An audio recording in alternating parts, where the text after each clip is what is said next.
guys, I'm going to be looking at the rack today. I'm going to be starting that, and just want to show you some of the pieces that I have for that. Here's the uprights for the part that's going to be welded to the frame. This piece here is about 1.5 inches by 1.5 inch square tube, and this one here is 1 5/8, I believe. And what happens is this fits in just like this. So this piece is 16 inches long. These 4 pieces, and then drill 4 holes, a hole into each piece right in the center of it. And then in the uprights for the hydraulic rack itself, I'm going to drill 4 holes as well, so I'll be able to make that rack removable from the trunk. You don't necessarily have to do this, but it's just a step that I wanted to do. Just going to mark this off at 4 inches so I know where to cut. So what I've gone ahead and done is marked each side here with the 4-inch parts that I'll be cutting out. I don't have a chop saw, so I'll just be using an angle grinder to cut this all out in there.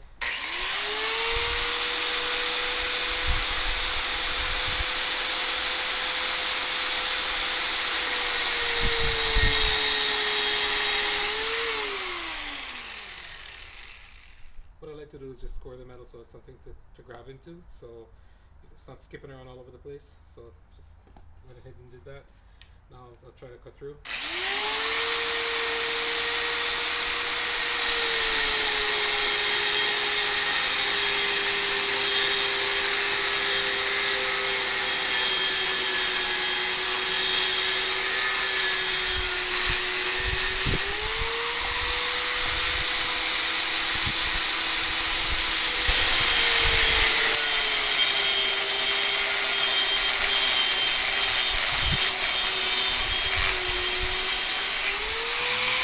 There's the 4 pieces right there. Right now I'm going to cut the pieces of metal that I want to go from one end of the trunk to the other.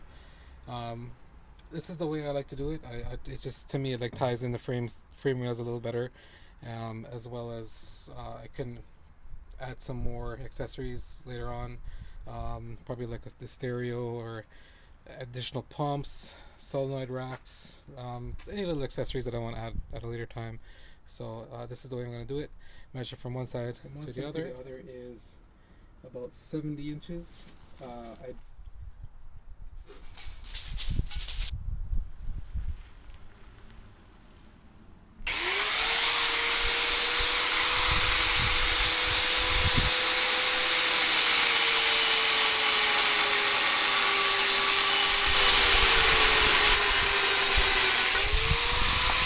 Probably have to go in a bit of an angle here to make it fit. I don't want to hit the quarter panels too much because they do bend, and you can see from the outside. And there we go. Look at that. I actually got it to fit, guys. So again, this is going to be a piece to go across for the structure of the setup that I want. So there it is there. Another one's going to go over there, over on that side there. I want to have them at probably around 15 inches apart at least. And I'm going to make the cut for the other one now.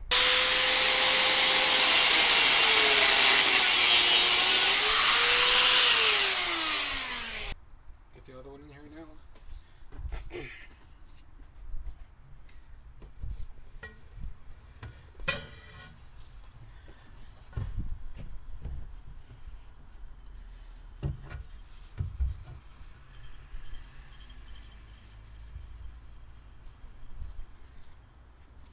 Now, one thing you got to be careful of is this.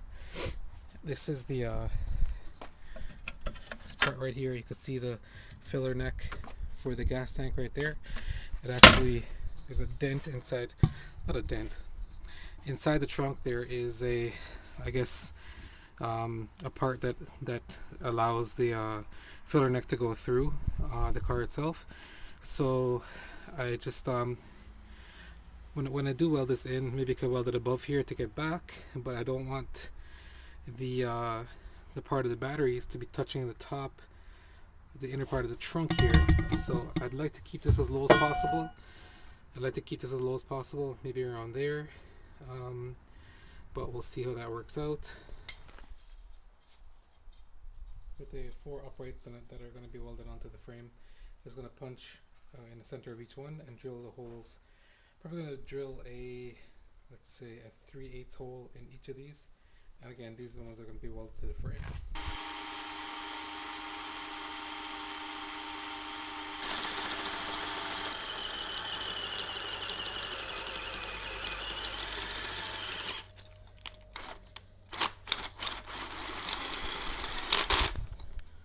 So like I said, I'm just going to take you with me just to show you where exactly those uprights have to be welded. Let me just grab the upright right here.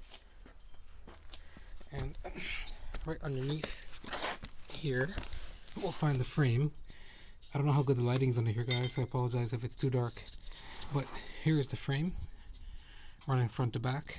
And this frame's been completely undercoated, as well as the floor. So pretty happy that it's pretty clean underneath this car. Fuel tank looks new, exhaust. Anyway, so there's a frame, and here's what I'm talking about. The upright will be welded here. Sorry, will be welded this way here, and will be welded to the frame right here, right there, and should be pretty flush to where it is touching the top of the floor right now.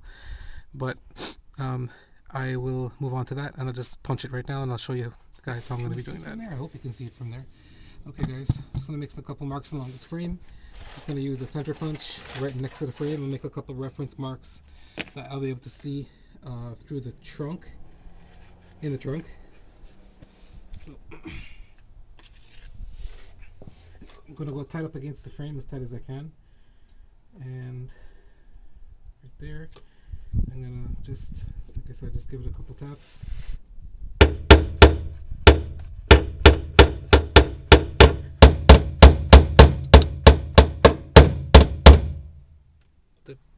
The parts where I used the punch actually did raise up, so there's one there and there's one right here, so it kind of runs along this line here. So again, I want to take a measurement or try to get as close to this hump as I can, and I'll be doing the same thing on the other side. So I will try to bring it back as far as I can to that. So I've gone ahead and made this mark here, this square right there. You can actually probably use this point here. Just put the camera down. This point here as a reference, because it's the same thing on the other side over there. And I'm thinking that hopefully that they're in the same spot on both sides from the factory. So if I measure from, let's say for example, if I measure from the center of this part here, it's about 2.5 inches away from this part here, the top of this box. So I'm making the cut, and this will be going into that there. So I'm just going to go ahead and make that cut in there now, and hopefully if everything lines up, this box will be able to fit in there and will be snug right next to the frame. And again, of course, I'll show you once I made the cut exactly what I mean. As always guys, safety first. Remember to wear your safety glasses. It's going to be throwing up some sparks. Remember, just take your time with this step. I'm just going to be cutting out this square that's here. Just be cutting that out there. And take your time with this step. You are cutting your floor after all. And so the disc is small on here, so I'm just going to take my time with the cuts. And I was going to use a small blade tool on here, but I just use this because the blade is small. I kind of like this tool. I don't know what it is, but I like this tool. Anyway, yeah, so here we go.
that the cut is right next to the frame. It's a little bit tight, but I'd rather it be small right now than too big. And yeah, it's gonna straighten the cut out a little bit as well, and or just file it down, and just make some relief cuts in there now, and see if the metal fits. It fits very it's actually kind of snug. Um, and I'll just show you guys what it looks like from on top. So there's a hole right there. There's the hole right there. Sorry if it's sideways. It's right there. And this is going to go in just like that. So just like that. It's going to get welded to the side of the frame right here. You can see the side of the frame is right there. So it's going to clean up the side of the frame now. Well, I'll clean up the side of the frame afterwards, and I'll start welding in these uprights. Just going to cut the other pieces now and go from there.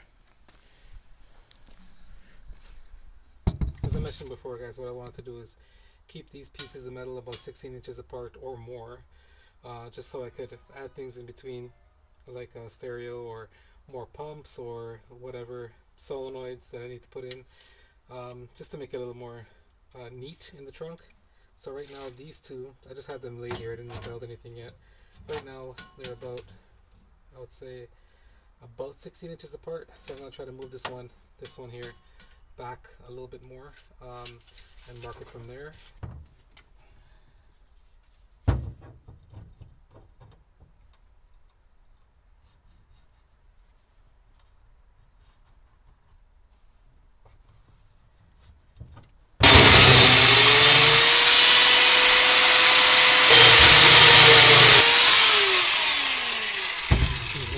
Here now, right there, and again this is where the uprights are going to go.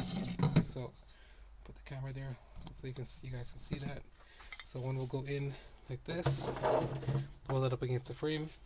All in here will go like this, up against the frame, and this will go down flush like this to the floor, and will be welded to the side of the frame. So just going to make the cuts on the other side now and start welding after that.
Plan for today is to work on right now I'm working on the battery racks that will be welded onto the structure that's in the trunk. One battery is 13 by 7, and an easy way to remember the measurements for each battery is it's actually the size of a Dayton rim. So 13 by 7 is the size of one of the Econo power batteries from Interstate.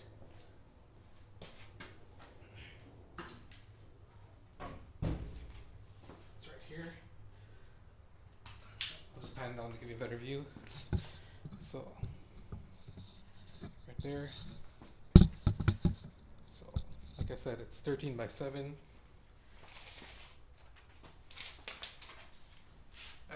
At the biggest point of the battery, 13 by 7.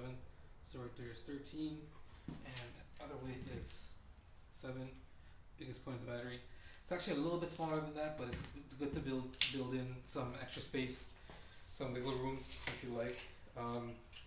So what I've gone ahead and done is I've actually cut 2 pieces that are 13 inches long right here.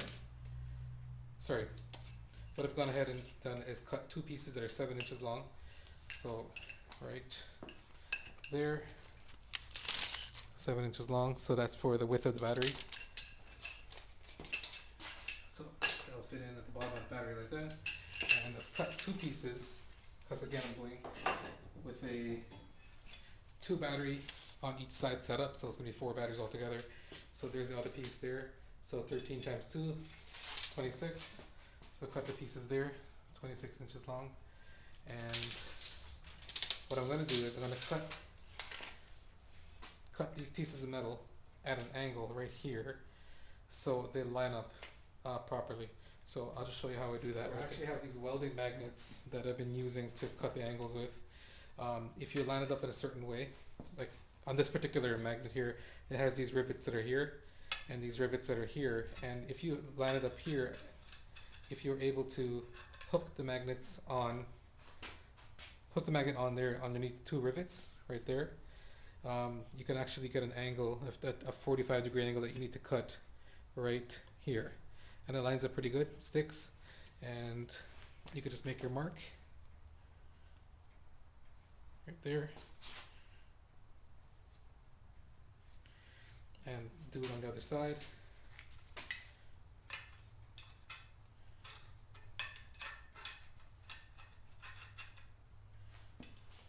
Just like that. Just put all the lines in the metal there, and I'm just about to start cutting them.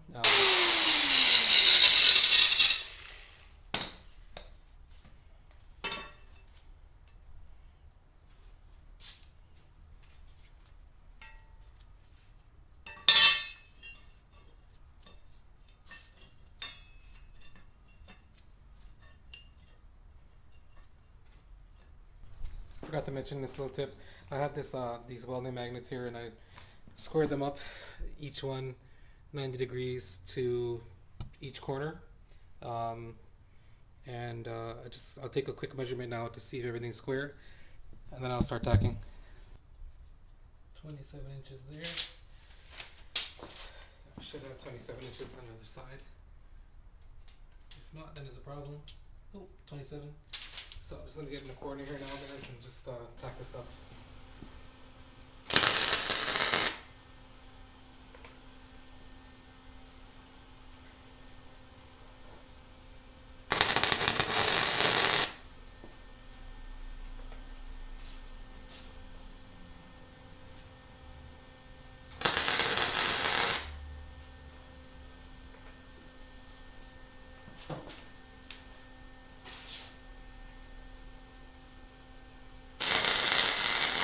In there,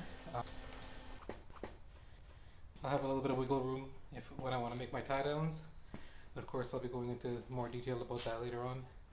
But there it is. I'm just going to take out the batteries now and weld everything up completely, and also weld the other one together.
Wouldn't believe it, guys. I actually ran out of wire on this. I'm gonna have to pick some up. Probably I'll pick up the bigger spool tomorrow as opposed to the small one that came with the welder. Oh, by the way, I'm using a McPack 180 on here, and it's been doing a great job so far. Don't have one complaint. I think this is one of the biggest ones that they make in this size. The next step up would be a 210 or something, and that would be the one that actually rolls along the floor as opposed to being on the cart. So I guess I got to join you guys back up later on, and we'll go from there. See you guys.